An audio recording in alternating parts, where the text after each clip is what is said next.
നമസ്കാരം. കേരളീയ സമൂഹത്തിന് നവോത്ഥാന വെളിച്ചം പകർന്നു തന്ന പുണ്യ മഹാത്മാവാണ് ശ്രീനാരായണ ഗുരു.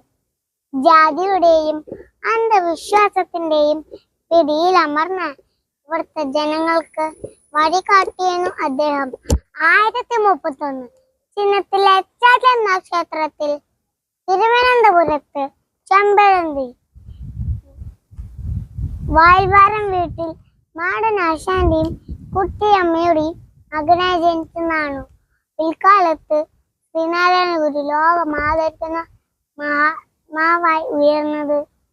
മനുഷ്യ സാഹോദര്യത്തിൽ അധിഷ്ഠിതമായ ചിന്താദർശനം കൊണ്ടാണ്. ജാതി ചിന്തകളും തൊട്ടുകൂടായ്മയും കൊടികുത്തി വാണിരുന്ന കേരളത്തിൽ ഗുരുവിന്റെ സന്ദേശങ്ങൾ പുതിയൊരു വീക്ഷണവാതിലാണ് തുറന്നിട്ടത്. മതമേതായാലും മനുഷ്യൻ നന്നായാൽ മതി എന്ന ഗുരുദേവ ദർശനം മനുഷ്യരാശിയെ മാറ്റിമറിച്ചു. എല്ലാ മതങ്ങളുടെയും സാരം ഒന്നു തന്നെയാണെന്നും ഗുരുദേവൻ അനുശാസിച്ചു.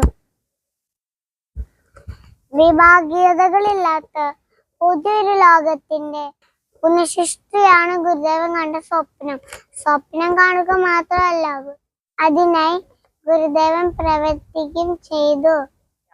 നമുക്ക് അതിനായി എത്തിക്കാം. നന്ദി, നമസ്കാരം.